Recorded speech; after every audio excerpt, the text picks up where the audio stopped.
All right बेटा, let us discuss the doubts from the module. कहां से page number से मैंने कौन सा होमवर्क दिया था आप लोगों को? अच्छा, मॉड्यूल में पेज नंबर बता दे कौन सा है? पेज नंबर 45, एक्सरसाइज 1 का पहले डिस्कशन कर लेते हैं। आप बताइए, दिखाओ बेटा पेज नंबर 45। ये रहा। हाँ जी, चलो इसको पकड़े रहो, कोई जब डाउट आएगा तो बताना। क्वेश्चन नंबर 1 से लेकर के 5 में कोई डाउट है? सेकंड है, आज देखते हैं सेकंड के। पेज 45 में पूछ रहा हूं, सेकंड में डाउट है? हाँ भव्य बोलो।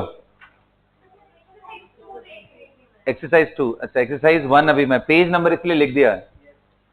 हाँ 1 to 5 में कोई डाउट है? नहीं। 5 to 10 में कोई डाउट बेटा? अच्छा ओके। 10 to 15 में कोई डाउट? तो 14 14 आओ देख लेते हैं, और कोई? 7 भी देख लेता हूं। अच्छा चल 14, 15 एंड 7 देख लेते हैं। पहले 7 देखते हैं। In which of the following substances will hydrogen bond be strongest? तो हाइड्रोजन बॉन्ड ही सिर्फ H2O में, याद नहीं था? हाइड्रोजन बॉन्ड कब आता है? ऐसे मॉलिक्यूल में आएगा जहां पे OH, NH और FH बॉन्ड, तो इसमें H2O ही तो है यार, और कौन सा है? सीधा सीधा क्वेश्चन। 7। उसके बाद आते हैं 14 पे। विच of the following statement is correct? In the formation of dioxygen from oxygen atoms, 10 molecular orbitals will be formed. Okay? तो ये बोल रहा है कि जब आप ऑक्सीजन ले करके O2 बनाते हो तो मॉलिक्यूलर ऑर्बिटल्स कितने बनते हैं, यही ना? अच्छा, तो इसमें बोल रहा है कि 10 molecular orbitals will be form. तो 10 मॉलिक्यूलर ऑर्बिटल तब फॉर्म होंगे जब 5 ऑर्बिटल इसके और 5 ऑर्बिटल इसके कंबाइन करें, बोलो ना। अच्छा आगे बढ़ते हैं क्योंकि ये थोड़ा सा वेग सा लग रहा है। All the molecular orbitals in the dioxin will be completely filled. All the molecular orbital in dioxin will be completely filled. अच्छा ठीक है, और आगे बढ़ते हैं। Total number of bonding molecular orbital will not be same as the total number of anti bonding orbitals in dioxin. अच्छा इसके भी आगे बढ़ते हैं। Number of filled bonding orbital will be same as the number of field anti bonding orbitals.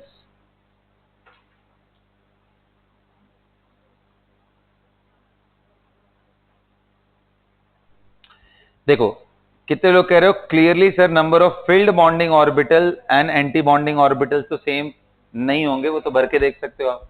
Sigma 1s2, sigma star 1s2 और sigma 2। वैसे भी सोचो ना, जो चीज एग्जिस्ट कर रहा है, बॉन्ड ऑर्डर जिसका 2 होता है उसमें बॉन्डिंग में इलेक्ट्रॉन ज्यादा होंगे, का मतलब बॉन्डिंग के ऑर्बिटल ज्यादा भरे होंगे, तो ये तो ऐसे ही गलत हो गया।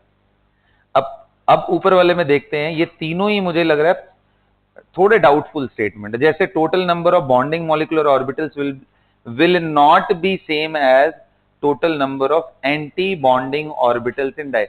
ये तब ट्रू है जब इस बात की बात हो रही है कि सिर्फ भरने भरने वाले को देखो, जितना आपने बॉन्डिंग में भरा है और जितना एंटी बॉन्डिंग में भरा है उस हिसाब से अगर आप सिर्फ उन ऑर्बिटल्स को काउंट कर रहे हो तो ये स्टेटमेंट सही है, वरना टोटल ऑर्बिटल की बात करोगे तो यार जितने एंटी बॉन्डिंग के ऑर्बिटल्स उतने ही, अरे एटॉमिक ऑर्बिटल अगर ये दो आते हैं तो एक बॉन्डिंग एक एंटी बॉन्डिंग बनता है, तो जितने बॉन्डिंग के बनते हैं उतने ही तो इसमें कहीं फील्ड जैसा बात नहीं लिखा है, इसलिए डाउटफुल स्टेटमेंट है। करेक्ट भी हो सकता है, रॉन्ग भी, डिपेंडिंग ऑन आगे का स्टेटमेंट क्या है। All the molecular orbital in diagram will be completely field. Again ये गड़बड़ बात है क्योंकि ऊपर वाले जो पाई सिग्मा स्टार है एंड पाई स्टार वो भी पूरी तरीके से ठीक है। In the formation 10 molecular orbitals will be form out, देखते हैं। तो बता इसका कॉन्फ़िगरेशन देखते हैं। 1s 2s एंड 2p में कितने थे? 4 थे ना, तो यानी ये 3 ऑर्बिटल, ये चौथा, ये पांचवा, ये पांचों कंबाइन करेंगे, इसके 5 थे तो कितने बनेंगे? 10 मॉलिक्यूलर ऑर्बिटल बनेंगे। लेकिन अगेन मैं बोलूंगा ये सिर्फ तभी सही है जब हम इतना मान के चलें कि जिन ऑर्बिटल्स में कहीं ना कहीं इलेक्ट्रॉन है वही पार्टिसिपेट कर रहे हैं। क्या 2p के बाद 3s ऑर्बिटल नहीं होता है क्या? होता है, एम्प्टी है। तो ये मतलब इन सभी में सबसे अप्रोप्रिएट स्टेटमेंट 1 लग रहा है, बाकी सब में तो काफी ज्यादा गलती है। Again 1 I am not advocating for the reason कि आगे ऑर्बिटल्स भी हैं। तो considering the theme of this question I am going for first option. Check करो कौन सा दिया, वरना सही आंसर ये भी नहीं, क्योंकि 3s भी ऑर्बिटल है, 3s कंबाइन करेगा sigma 3s sigma star 3s। अब अलग बात है कि वो एम्प्टी है ना, एम्प्टी है तो इस वजह से। ठीक है, चलो okay. Now coming to the question number 15 which is the following maximum number of nodal planes. तो ये तो बना लो बेटा, इसमें क्या दिक्कत है? सिग्मा स्टार 1s जब बनाते हो तो कोई नोडल प्लेन नहीं आता है, इसमें तो कोई भी नोडल प्लेन नहीं है। This is sigma star 2pz बनाते हैं। तो बता, सिग्मा 2pz ऐसे बनता था, और सिग्मा स्टार जब बनेगा तो यहाँ प्लस, यहाँ माइनस, यहाँ न्यूक्लियस, यहाँ माइनस, यहाँ प्लस। ये क्या हो गया सिग्मा स्टार? कितने नोड आए? 1 2 3, यही नोड है ना, नंबर 1 नंबर 2 नंबर 3। और देख लेते हैं, वैसे पी वाले में ही चांसेस ज्यादा है। पाई स्टार 2py देख लेते हैं। पाई स्टार एंड पाई में तो आपको मालूम है ना, स्टार वाले में थोड़े एडिशनल नोड्स होते हैं। पाई स्टार ऐसे बनेगा, प्लस माइनस प्लस एंड, आ रहा है क्या बात समझ में? तो कितने लोग करें, यहाँ नोड 2 ही मिल रहे हैं, तो इस 2 नोड से ज्यादा नोड किस पे है? Sigma star.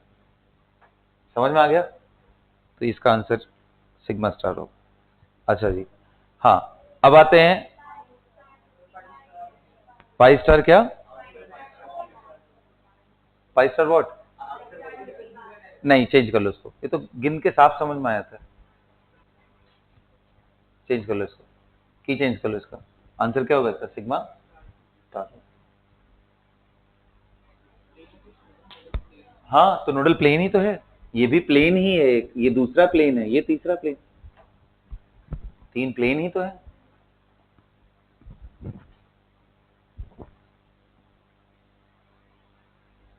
इसमें 2 ही प्लेन है, एक ऐसे और एक ऐसे। ठीक, ओके बेटा।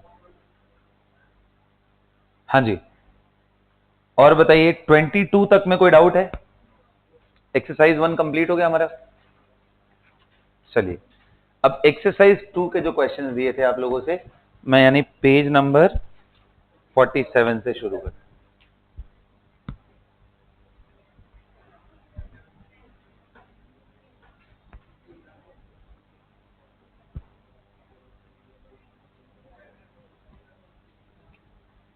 Page number 47, exercise 2। 47 से लेके आई थिंक ये बहुत आगे तक है ना, कहां तक है? हाँ 47 से 56, ये एक्सरसाइज 2 है मॉड्यूल का, इसके डाउट्स देख लो।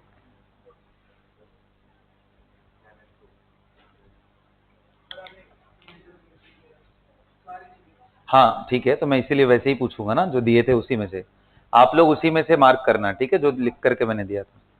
हालांकि बहुत कुछ अब कर सकते हो। चलो बेटा, फर्स्ट 5 क्वेश्चन में कोई डाउट है? सेकेंड अमॉन्ग द फॉलोइंग, बहुत बढ़िया। अच्छा, ये वैसे कल के लेक्चर में आने वाला है, मतलब अगले लेक्चर में, लेकिन आप पहले ही सीख जाओ, ठीक है, कोई बड़ी बात नहीं है। अब इसमें ये पूछा है कि भाई बताओ किसमें पी पाई डी पाई प्रेजेंट है, यही पूछा है ना। हमने पाई तो सीखा था, पाई कितने तरह के होते हैं? पी पाई पी पाई, पी पाई डी पाई, डी पाई डी पाई। लेकिन ये कैसे पता चलेगा कहां कौन सा पाई है? आओ समझाते हैं। उसका तरीका होता है कि सेंट्रल एटम का सबसे पहले क्या निकाल लो? हाइब्रिडाइजेशन। ठीक है, तो बताओ पहला वाला है कौन सा है? NO2। तो NO2 में ये बताओ, मैं इसका हाइब्रिडाइजेशन निकाल लेता हूं, यहां माइनस है, ये प्लस है, और एक डॉट इलेक्ट्रॉन, डॉट इलेक्ट्रॉन था ना, पहला कौन सा है? NO3 माइनस है। चलो कोई बात नहीं, मैं NO2 का ही ले लेता हूँ, कि NO2 माइनस का, गॉट इट, वो फोर्थ है। बता इसका हाइब्रिडाइजेशन क्या है बेटा? sp2 ना, 3 कहां से आ गया? 1 2 n 3 हुआ, sp2 हुआ ना, sp2। अब ध्यान देना, नाइट्रोजन का ऑर्बिटल देखते हैं, 1s2 2s2 एंड 2p3। आ रहा है क्या बात समझ में? ये बताओ इन सभी ऑर्बिटल्स में से ये दोनों ही यूज हो रहे हैं हाइब्रिड में, पी के, एक बचा रह गया ना, बोलो ना। अच्छा, इसने कितने बॉन्ड बना रखे हैं? 3, एक सिग्मा, एक पाई, एक और सिग्मा। तो कितने लोग कह रहे हैं ये सिग्मा एन एक ये लोन पेयर है, ये सो नो? तो अब बता, टोटल 5 इलेक्ट्रॉन को ऐसे भरना है कि 3 अनपेयर्ड, यानी 3 बॉन्ड बनाए थे, 3 अनपेयर्ड होगा और एक लोन पेयर। इनमें ऐसे भरना है sp2 के 3 ऑर्बिटल हैं और एक p का ऑर्बिटल है। आ रहा है क्या बात समझ में? तो बता लोन पेयर को मैं कहां भरूं? कहां भरना है लोन पेयर को? हमेशा लोन पेयर हाइब्रिड ऑर्बिटल में रहता है। कैसे मालूम? क्योंकि यार लोन पेयर को लेते हुए ही तो स्टेरिक नंबर काउंट करते हैं और उसी से क्या निकालते हैं? हाइब्रिडाइजेशन। तो जब लोन पेयर डिसाइड कर रहा है हाइब्रिडाइजेशन, तो मतलब वो कहां रहेगा? Hybrid orbital. तो lone pair is present in hybrid, तो एक खत्म हो गया। बाकी 2 अनपेयर्ड रखूंगा सिग्मा वाले, कोई दिक्कत? लेकिन अब बताओ इसने कितने बॉन्ड बना रखे हैं? 1 2 3, एक पाई, तो पाई वाला कहां रहना पड़ेगा? तो बता, पाई के लिए कौन सा ऑर्बिटल यूज कर रहा है नाइट्रोजन? पी। और ऑक्सीजन तो पी ही यूज करता है, तो करोगे तो उसका तो अनपेयर्ड किसमें है? P. That's how we check. पता है, सुनो ध्यान से, अगर ये अगर ये नाइट्रोजन के बजाय ऐसा एटम हो गया जो थर्ड पीरियड ऑनवर्ड हो, ताकि उसके पास डी हो जाए, समझ रहे हो ना? नाइट्रोजन के पास डी 2s2p ही होता है, 2d तो नहीं होता है। समझ में आ रहा है? अगर ऐसा हो जाए और साथ के साथ हाइब्रिडाइजेशन sp3 हो जाए, मतलब सारे p ऑर्बिटल यूज हो जाएं और फिर भी पाई बॉन्ड बनाओ, तो p तो बचा ही नहीं पाई बनाने के लिए, तो कौन सा यूज करेगा? वो अपना d। तो की पॉइंट इज, अगर हाइब्रिडाइजेशन sp3 हो गया और फिर भी पाई बॉन्ड बना है, तो वो उसने d यूज किया है, अदरवाइज वो यूज। आओ चलो इसमें देखते हैं। ये तो पूरा मैंने एकदम डिस्क्रिप्टिव आपको बताया, ऊपर ऊपर से देखने का तरीका मैं समझा रहा हूं। बताओ, NO3 माइनस देख लेते हैं। N double bond O and O minus O minus, यही स्ट्रक्चर होता है बेटा, बोलो हाइब्रिडेशन बताओ। sp2, 3 सिग्मा खत्म, इसमें एक पाई बचा है, sp2 लिया तो 2 ही p ऑर्बिटल यूज किया, एक बचा रह गया, तो ये कौन सा पाई बॉन्ड होगा? p पाई, p पाई। p बचा है तो अपना p यूज करेगा, p खत्म हो गया है तो ही अपना सेंटर पे ध्यान देना, किनारे वालों पे नहीं, क्योंकि किनारे वाले का तो हाइब्रिडाइजेशन हम कंसीडर करते ही नहीं, वो तो अपना वैसे भी p ऑर्बिटल ही लेके आ रहा है। ठीक है, अगला देखते हैं, कार्बोनेट आयन, कार्बोनेट, उसमें भी। और वैसे भी सोचो यार, कॉमन सेंस लगाओ, सेकंड पीरियड एलिमेंट कभी डी यूज कर पाएंगे क्या? तब फिर तो जिसमें भी सेंटर में भी सेकंड, किनारे भी सेकंड, वो तो ऐसे ही रिजेक्ट कर दो देखते ही। यानी कायदे से तुम्हें कहां देखना चाहिए? PO4। अब PO4 3 माइनस बनाओ, इसमें मिल जाएगा। बता इसका हाइब्रिडेशन क्या है? sp3। इसका मतलब सारा जो सिग्मा है वो किससे बना है? sp। तो p का कुछ बचा ही नहीं यार, फास्फोरस का 3s3p, ये पूरे ही यूज हो गए। अब कौन बचा है? 3d।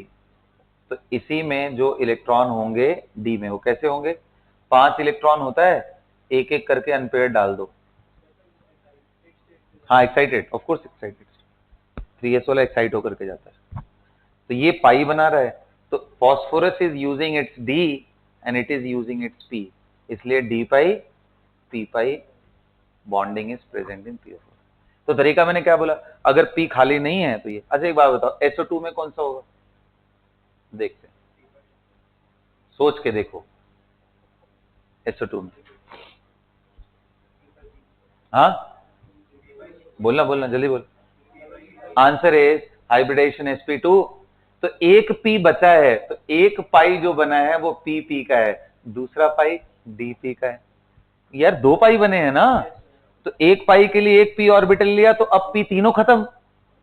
तो SO2 सल्फर के ये 2 मॉलिक्यूल ऐसे हैं बड़े इंटरेस्टिंग, जिसमें एक ही मॉलिक्यूल में 2 तरह के पाई बॉन्ड प्रेजेंट है, P pi and P pi D pi. SO3 में एक पी पाई होगा और 2 पी पाई डी पाई, क्योंकि पी टोटल 3 ही होते हैं। sp2 करोगे तो एक ही बचेगा, एक बचा तो एक तो पी यूज कर लेगा, लेकिन और पाई बॉन्ड बनाया है तो उसके लिए डी यूज करेगा। This is how you should check कौन सा नेचर ऑफ बॉन्ड है। अब चलो, अगर समझ गए हो तो मुझे बताओ, N2 में ये कौन सा पाई बॉन्ड है? पाई बॉन्ड, पी पाई, डी तो हो ही नहीं सकता इसमें, ठीक है, पी पाई। मुझे बताओ ऐसा ही अगर मैं ऐसा बनाता इन केस, हालांकि इसका स्ट्रक्चर ही ऐसे नहीं एग्जिस्ट करता है, अगर बनाता ऐसे तो बता ये कौन सा पाई बॉन्ड होता? सोच के देखो ना, हाइब्रिडेशन क्या, sp, कितने पी बच गए? दो, तो यार एक इधर से पी, इधर से पी, तो पी पाई, डी कहां से यूज करेगा? डी तभी यूज करेगा जब पी सारे खत्म हो जाए। समझ में आया? बोलो, ग्रेट। तो ऐसे मतलब एक क्वेश्चन में मैंने सारे पी पाई डी पाई वाले खत्म कर दिए, सब आप कर लोगे वाले। अब पी पाई डी पाई वाले छोड़ दो, पूछना नहीं, उसको खुद से ट्राई करो। अब बताओ 1 से लेके 10 के बीच में और कोई डाउट? फोर्थ भी बताना है। N2 form phosphorus P2 but it converts into P4 at instant. Reason is, बताओ क्या आपको ये बात मैंने बॉन्डिंग में बताई नहीं थी कि N2 बनता है P2 नहीं बनता है? क्या ये नहीं बताया था? इसलिए नहीं बनता है कि N2 में जो पाई बॉन्ड बना है वो 2p के बीच में पाई बना है और ये इफेक्टिव सबसे ज्यादा है, और ये 3p और ये 3p के बीच में साइज बढ़ने से पाई बॉन्ड वीक पड़ गया, इसलिए ये नहीं बनता है। तो इसका क्या आंसर होगा? बस ऐसे करके सोचना था, करना चाहिए था वैसे इसको। क्या फिफ्थ वाला हो जाएगा? अब तो देखते ही टिक मार सकते हो, कौन सा आंसर है? हाँ SO32 मैंने, बहुत बढ़िया। चलो सिक्स्थ, सेवेंथ बताना है। विच of the following statement not for sigma and pi bond form between carbon carbon atom. एक बात बताओ, free rotation of the atoms about sigma bond is allowed but not in case of pi bond. बिल्कुल सही statement है। ये बताओ अगर तुम ऐसे सिग्मा बॉन्ड बना ले रहे हो, है ना, और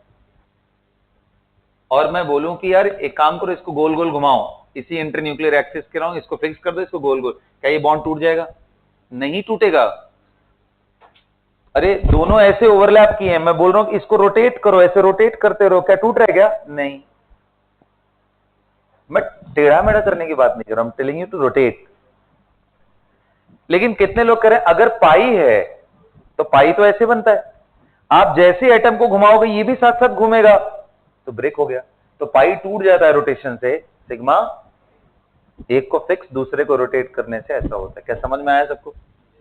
तो free rotation about sigma is allowed but pi is, sigma bond determines the direction between the carbon atoms but pi bond has no primary effect in this regard. Not correct पूछा है ना, तो पहला करेक्ट है। Sigma bond determines the direction, yes that's true, क्योंकि sigma bond से internuclear axis के long बनता है, तो उससे न्यूक्लियस का एक पॉइंट्स पता चल जाता है, डायरेक्शन पता चल जाता है, जिससे उसकी ज्योमेट्री पता चलती है। पाई बॉन्ड तो लैटरली ओवरलैप करता है ना, उससे कोई फर्क। और वैसे सोचो, सिग्मा बॉन्ड हाइब्रिडेशन डिसाइड करता है कि पाई? सिग्मा, और सिग्मा से ही हाइब्रिडेशन, और हाइब्रिडेशन से ही ज्योमेट्री आती है, तो पाई का कोई रोल नहीं है। समझ गए? तो ये स्टेटमेंट भी सही है, लेकिन इसने रॉन्ग पूछा है, sigma bond is stronger than pi bond. ये देखो बात तो सही है, मेजॉरिटी ऑफ द केसेस में ये करेक्ट है कि सिग्मा ही सही होता है, पाई से स्ट्रॉन्ग होता है। लेकिन कुछ रेयर डाइएटॉमिक स्पीशीज, जैसे हमने B2C2 का नाम लिया था, याद है? B2 and C2, अरे उसमें मॉलिक्यूलर ऑर्बिटल्स में पाई नीचे आ जाते हैं, सिग्मा sp मिक्सिंग, तो वो केसेस ऐसे हैं जहां पे, अदरवाइज अगर उन कुछ एग्जांपल्स को छोड़ दिया तो सभी जगहों पे sigma stronger. Bond energy of sigma and pi bonds are 264 N, ये गलत है। बॉन्ड एनर्जी सिग्मा का कम कैसे हुआ? सिग्मा का तो, समझ गए? तो रॉन्ग स्टेटमेंट में इसको लोगे, लेकिन अगेन जैसा मैंने वो बात बोला उस बात को ध्यान में रख, थोड़ा और प्रिसाइज होता तो अच्छा था। ठीक है, गॉट इट? चलो अब बताओ बेटा, 10 से लेके 20 तक में कोई डाउट?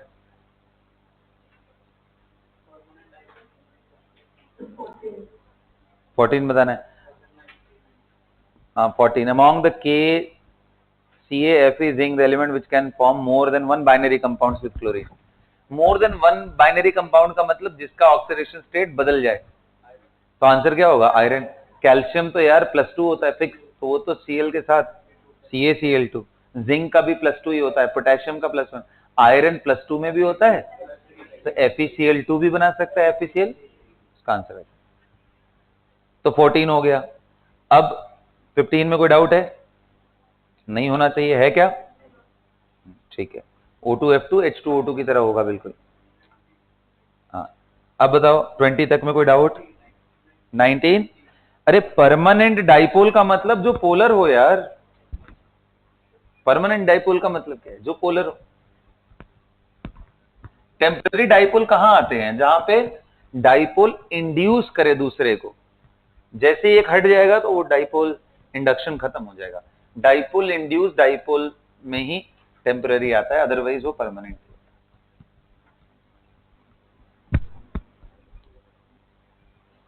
हाँ जी,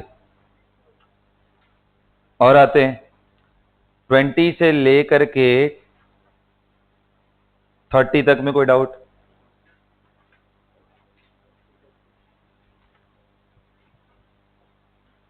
30 तक में कोई डाउट नहीं है? नहीं है ना? 30 से लेके 40 तक में कोई डाउट? 31 है, देख लो इसमें तो नहीं लिखा है डाउट।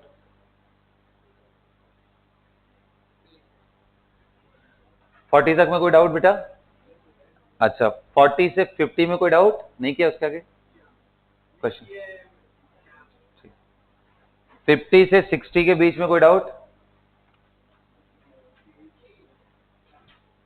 50 से 60 के बीच में कोई डाउट? 50th चलो एक पूछा है। 50वां देखते हैं। In which one of the following species the central atom has type of hybridisation which is not the same as that present in others. मतलब यार सबका हाइब्रिडाइजेशन निकालना है और उसमें देखना है किसका अलग है, वही पूछा है किसका अलग है बाकियों से ना। तो बताओ PCl5 का क्या होगा? sp3d2 मालूम है? सॉरी, डी होगा, डी। PCl5 5 बॉन्ड है ना, तो स्टेरिक नंबर 5, तो 5 orbital answer. Okay, 51 sorry sorry SF4 sulphur पे 6 इलेक्ट्रॉन होते हैं, एक लोन पेयर एंड 4 ये 4 + 1 कितना आया? 5। 5 में क्या आ गया? sp आ गया फिर से। ये सुनो, अच्छा जी, इसके अलावा I3- देख लेते हैं। तो I3- के स्ट्रक्चर में आपको ध्यान आ रहा है बेटा? I- जब आप बनाते हो तो ये लोन पेयर इधर की तरफ डोनेट करते हो ना, तो कितने लोन पेयर सेंटर पे? 3। कितने साइड एटम? 2। तो टोटल नंबर कितना हुआ? 5। sp3 कौन सा बचा?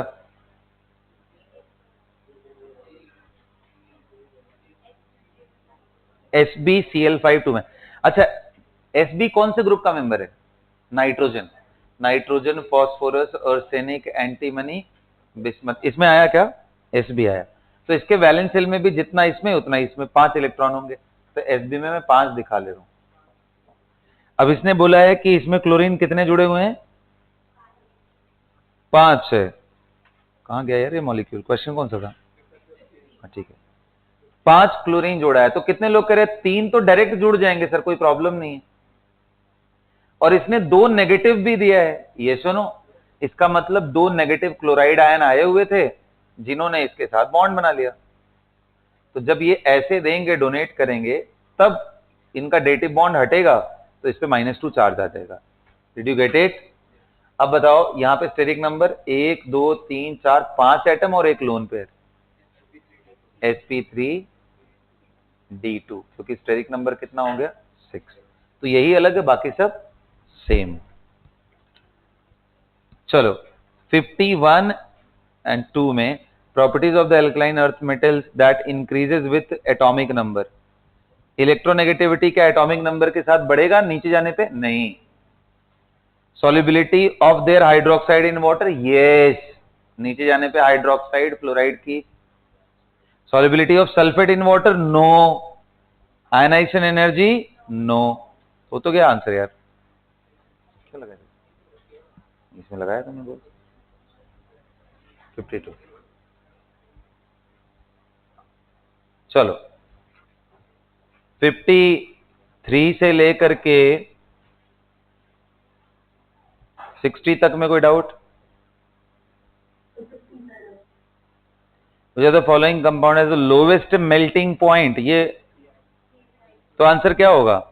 आओ सोचते हैं मेल्टिंग पॉइंट के लिए हमें क्या सोचना पड़ेगा कि दो पैरामीटर हैं जो मेल्ट होने के लिए डिसाइड करते हैं। एक तो अगर मान लो कोवेलेंट कैरेक्टर बहुत ज्यादा है एंड मॉलिक्यूल कोवेलेंसी पोजेस करता है, तो कोवेलेंट मॉलिक्यूल दूसरे से जुड़े नहीं होते हैं। जैसे देखो HF है, HF दूसरे से HF से जुड़ा नहीं है किसी स्ट्रॉन्ग बॉन्ड से, बल्कि एक वीक हाइड्रोजन बॉन्ड से। हाइड्रोजन बॉन्ड बहुत कमजोर बॉन्ड्स में से, बहुत स्ट्रॉन्ग बॉन्ड नहीं है।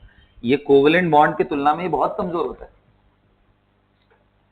लेकिन अगर कंपाउंड आयनिक हो जाए तो proper plus and proper minus है, तो इसके बीच में अट्रैक्शन स्ट्रॉन्ग हो जाएगा। या अगर कोवेलेंट है भी तो नेटवर्क जैसा होना चाहिए, जैसे डायमंड में हर कार्बन दूसरे कार्बन से टेट्राहेड्रली जुड़ा हुआ है, तो यार अब इसमें से कार्बन को अलग करने का मतलब ये सब बॉन्ड ट्रू वाले तोड़ने पड़ेंगे, इसलिए डायमंड का मेल्टिंग पॉइंट बहुत ज्यादा होता है। नॉर्मल कोवेलेंट कंपाउंड की तरह नहीं है। HF गैस होता है यार, डायमंड देख तो कितना 1000 टेम्परेचर ले जाओगे, कई हजार, तब जाकर के वो टूटेगा बॉन्ड, क्योंकि सारे बॉन्ड कोवेलेंट तोड़ने हैं। तो यार मेल्टिंग पॉइंट हमें पता है inversely proportional to covalent character, क्योंकि मॉलिक्यूलर नेचर ना है, और डायरेक्टली प्रोपोर्शनल टू मतलब कोवेलेंट कैरेक्टर, या directly proportional to ionic character, पहला ये, और directly proportional to lattice energy. बोलो अब हम दोनों से सोच के देखते हैं, एंटी पैरेलल आएगा तो डेटा वाला है, पैरेलल आ गया तो आंसर सही है। बताओ कोवेलेंट कैरेक्टर में सबसे ज्यादा कोवेलेंट कौन है? CaI2, आयोडाइड की कोवेलेंसी ज्यादा होगी, यस नो? पोलराइजेबिलिटी, पजांस रूल से ध्यान है। डिफरेंस इन इलेक्ट्रोनेगेटिविटी से भी देख लो तो आंसर वही है। सबसे ज्यादा कोवेलेंट CaI2, सबसे ज्यादा आयनिक CaF2। तो अगर कोवेलेंट कैरेक्टर या आयनिक कैरेक्टर को ध्यान दे तो आंसर क्या आना चाहिए? CaI2 से बेटर, CaBr2 उससे बेटर, CaCl2 उससे बेटर, ये आयनिक कैरेक्टर से। इससे सोच के देखते हैं lattice better, lattice energy better, तो लैटिस एनर्जी किसके प्रोपोर्शनल होता है? Product of charge upon radius of cation plus anion. बता एनायन का रेडियस इसका ज्यादा ना, लैटिस कम, इसका लैटिस ज्यादा, इसका लैटिस और ज्यादा, उसका लैटिस, तो यार लैटिस से भी आंसर, तो जब दोनों से आंसर सेम आ रहा हो तब तो कोई टेंशन ही नहीं है। तो मेल्टिंग पॉइंट का आंसर क्या हो जाएगा? CaF2 का सबसे ज्यादा।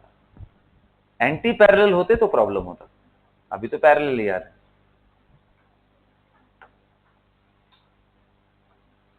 ठीक है, हाँ हाँ बचे बचे, हाँ चल कौन सा क्वेश्चन था ये बेटा? 57। अब बता 60 तक में और कोई डाउट? 61 से लेकर के 70 के बीच में कोई डाउट है? 61 से 70 के बीच में कोई डाउट है? और 71 से लेकर के 80 तक कोई डाउट है?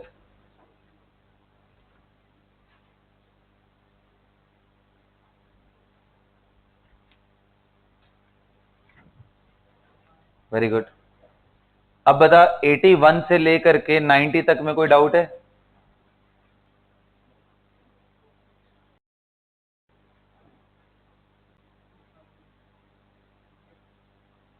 एटी वन से लेकर के 90 के बीच में कोई doubt?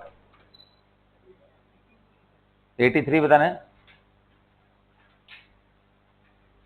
sp2 carbon is not present in, अच्छा ये मैंने दिया था क्या? 83 नहीं दिया होगा, तब फिर दिया ही नहीं था तो क्यों सॉल्व कर रहे हैं?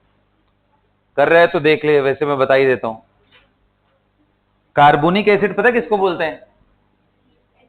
हाँ यही वाला एसिड जो आज पढ़ा है आप लोगों ने, दिस कार्बोनिक एसिड। इसका हाइब्रिडेशन क्या है?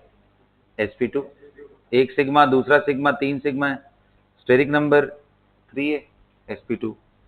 अच्छा ग्रेफाइट, ग्रेफाइट का ऐसा रिंग लाइक स्ट्रक्चर होता है जिसमें पाई बॉन्ड्स होते हैं, बता इसका हाइब्रिडेशन क्या आएगा? ठीक है,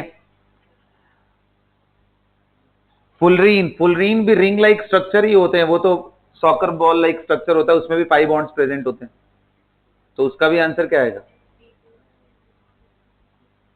ड्राई आइस सॉलिड CO2 को बोलते हैं। What is dry ice? तो CO2 बनाएगा तो ऐसा होता है ना, इसका हाइब्रिडाइजेशन क्या आएगा? SP, तो आंसर होगा, ये तो ऐसे कर लेना था, ड्राई आइस पता होता तो। मैंने इसलिए नहीं दिया था ये क्वेश्चन करने के लिए क्योंकि आप फुलरीन एंड ग्रेफाइट को नहीं जानते, बट अभी बता दिया तो मैं टेस्ट में डाल सकता हूं।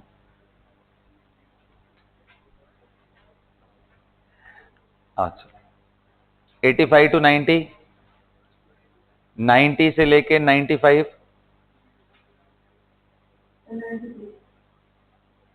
the following statement is correct about the solid state of boric acid। ये मैंने नहीं दिया होगा बेटा, दिया था।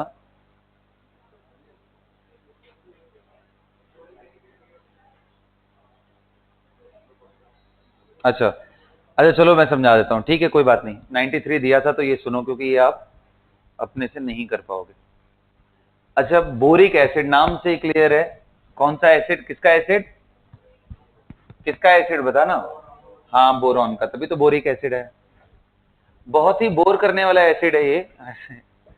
कौन सा है, इसका फॉर्मूला होता है, बता। बोरॉन है ना, वैलेंसी कितनी है? 3 नॉर्मल में, तो 3 OH बॉन्ड जो बनते हैं यही है बोरिक एसिड।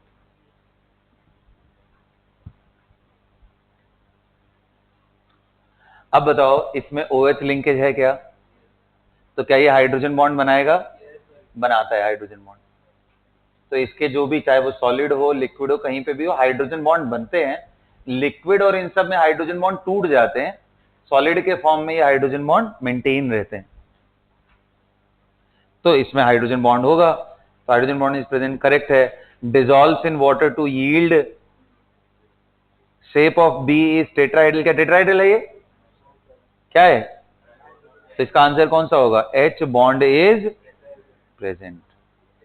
अच्छा, फिर आपके दिमाग में आएगा sir dissolves in water to yield H+ ion.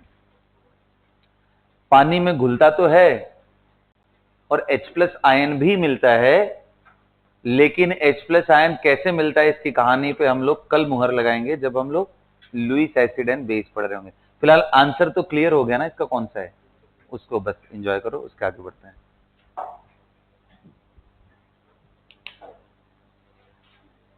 हाँ जी, 95 से लेके 100 के बीच में, 95 से लेकर के 100 के बीच में। अच्छा बेटा, 101 से लेकर के 105 के बीच में। Paramagnetic character in gaseous state, ये भी अच्छा क्वेश्चन है। 103 बता रहा हूं, 103।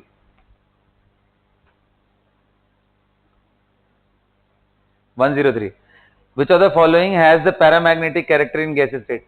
तो देखो, अब ये क्वेश्चन देखोगे तो पैरा डाया का मतलब किससे होता है बेटा? बोलो ना, अनपेयर्ड इलेक्ट्रॉन।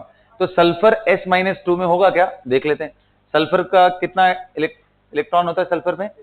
ऑक्सीजन फैमिली का है ना, ऑक्सीजन फैमिली का है, तो ऑक्सीजन फैमिली का है, तो इसका आउटर मोस्ट कॉन्फ़िगरेशन होगा NH2NP4। Do you guys agree?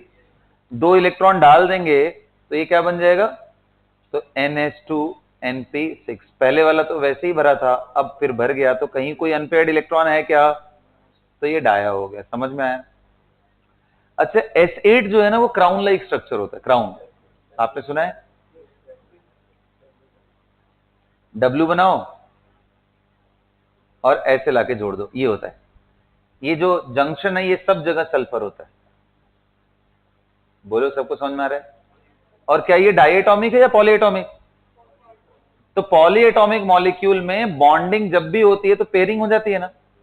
2 he unpaired थे इसके पास, बोलो। सल्फर के पास 2 ही अनपेयर्ड हैं और दोनों पेयर, एक इधर एक इधर, और ये दोनों तो लोन पेयर है। कोई दिक्कत? एक यहाँ S वाले का लोन पेयर और एक P का लोन पेयर, कोई परेशानी नहीं है ना? तो ये भी डाया है, ऐसे ही बनाओगे, ये 6 मेंबर्ड होता है, ये भी डाया होता है, ये सब 6 मेंबर्ड है। यहाँ सल्फर, यहाँ यहाँ यहाँ, ये भी डाया है। नहीं, 2-2 इलेक्ट्रॉन है ना, अब कहोगे सर एक बात बताओ, S2 का स्ट्रक्चर कैसे बनाए? तो S में कितने अनपेयर्ड इलेक्ट्रॉन है? 2 ना, तो ऐसे बना लो। कहोगे सर ये क्या, ये तो ये भी पेयरिंग पेयरिंग पेयरिंग, बॉन्ड में पेयर होते ही हैं, तो इसलिए ये भी डाई, तो आंसर ही कोई नहीं है। करेक्ट आंसर कौन सा है? S2। क्यों? क्योंकि डाई एटॉमिक स्पीसीज में वैलेंस बॉन्ड थियरी ऑक्सीजन का भी आंसर गलत दिया था, उसके लिए हमें क्या लगाना पड़ा था? MOT। तो वैसे ही MOT इसके लिए लगाओगे, आंसर आएगा। क्योंकि सर MOT इसके लिए लगाने का मतलब इसमें तो इलेक्ट्रॉन 20 से ज्यादा हो गए। बोलो 20 से ज्यादा हो गए, तो अच्छा तरीका ये है कि इसको ग्रुप थियरी से देख लो। एक ग्रुप में अगर दोनों डायटोमिक है तो एक पैरा है तो दूसरा भी पैरा ही होगा, इस तरीके से सोचना। अच्छा, बाकियों में एमओटी क्यों नहीं लगाया? क्योंकि पॉलीएटॉमिक में तो वैलेंस बॉन्ड थियरी हाइब्रिडेशन मिलके आंसर सही देते हैं, डायटोमिक में गलत दे देते हैं, इसलिए डायटोमिक आए तो क्या सोचना है? एमओटी। समझ में आ रहा है ना? इससे आपको क्लैरिटी भी अपने दिमाग में लानी है। कभी प्रॉपर्टीज डायटोमिक की बात करनी हो तो ऑलवेज डिस्कस एमओटी, क्योंकि डायटोमिक में वीवीटी कई बार गलत आंसर करता है। ठीक है, अब बताओ 104 से लेके 109 तक, 10 तक। अच्छा 108 डाउट होना चाहिए आपको, तो देखो मैं कुछ बता रहा हूं, 108 का कुछ बात बता रहा हूं।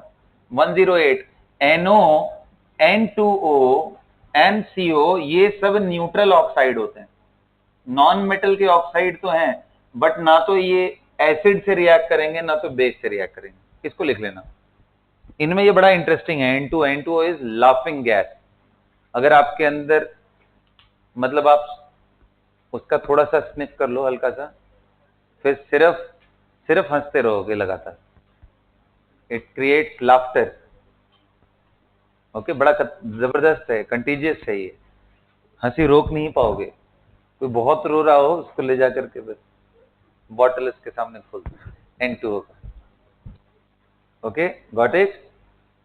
N2O is laughing gas and N2O, NO and CO, these are neutral gases। Oxide होते हुए भी ये किसी से रिएक्ट नहीं करते। और थर्ड ऑप्शन इसका क्या है? CO2 is not absorbed in CSOH, ये गलत है। CO2 एसिडिक गैस है और CSOH क्या है? बेस है। तो बेस तो एसिड को कैप्चर कर ही लेगा ना, एसिड बेस रिएक्शन से, इसलिए एब्जॉर्ब होगा बेटा। 109 देखते हैं, कोई डाउट है इसमें?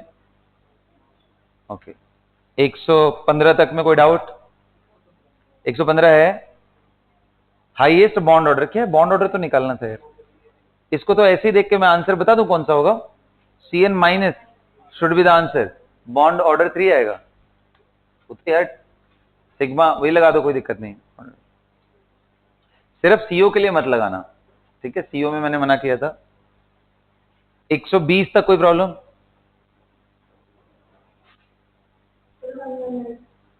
कौन सा? 119? 8 which contain at least 1 electron in sigma 2p bonding molecular orbital। एक इलेक्ट्रॉन कम से कम सिग्मा 2p में होना चाहिए, तो नहीं हो पाएगा क्या यार तुम लोगों से? हाँ, सिग्मा 2p में किसका नहीं होगा? सीधा सीधा दिख रहा है कि Li2 का चांस नहीं है, क्योंकि उसका 1s2 सिग्मा स्टार 1s2 उसके आगे ही खत्म हो जा रहा है। C2 का भी कोई चांस है क्या? नहीं है, नहीं है, क्योंकि एनर्जी ऑर्डर उल्टा हो जाता है, याद है ना? पाई पहले आ जाता है, 2px is equal to pi 2py। तो जब आप भरोगे तो sigma 1s2 sigma star 1s2 sigma 2s2 sigma star 2s2 भर लिया, 8 इलेक्ट्रॉन हो गए। 9th एंड 10th यहीं खत्म हो गया, एंड C2 में कितने हैं? 12 हैं। तो यहां और यहां करोगे तो 12 से ज्यादा होगा तो सिग्मा भरा रहेगा, नहीं तो नहीं भरे। तो बस कौन सा आंसर है इसका? बस खत्म, O2 ही है। 119 समझ लो, which is correct regarding sp mixing along z axis।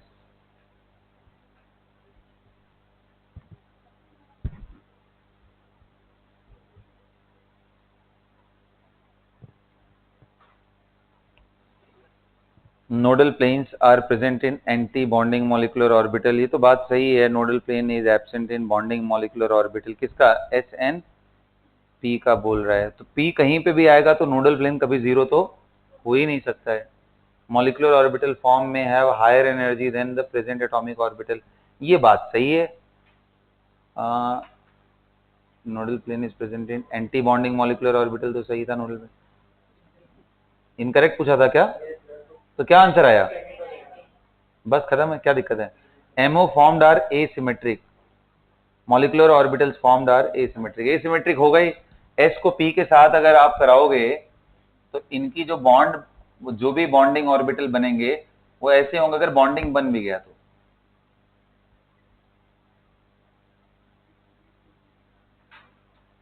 तो इस साइड और इस साइड सिमेट्री कहां है, ये छोटा सा लोब बाहर की तरफ दिख रहा है तो सिमेट्रिकल नहीं है। और बताओ 120, कोई बात नहीं, 123 में भी तुमने मार्क किया है, हेड आउट जीवन, ओके बेटा। Percentage S character of NN of NH bond is maximum, ये तो कर लो बेटा, इसमें क्या हाइब्रिडेशन निकालना है। NH2 N2H2 का मतलब क्या हुआ, N डबल बॉन्ड NH, क्या हाइब्रिडेशन नहीं निकल जाएगा। sp2 में परसेंटेज एस नहीं आता है, आता है तो बस बात खत्म, ऐसे ही सबका निकाल लो। N2H4 इज NH2NH2, हाइड्राजीन बोलते हैं इसको, दिस इज, इसके केस में हाइब्रिडेशन sp3। और कौन सा है भाई, NH3 एंड NH4 प्लस दोनों में sp3 होगा, तो इसमें क्या पूछा है, मैक्सिमम पूछा है, तो इसका आंसर ही होगा sp2, 33% आएगा यहाँ पे। बताओ 124, 25 एंड 26 में कोई डाउट नहीं है। So that's all for the discussion, आज यहीं तक रोकते हैं, मैं होमवर्क में और ऐड कर दूंगा और उसके बाद इसको अगली क्लास में डिस्कस करेंगे, ठीक है।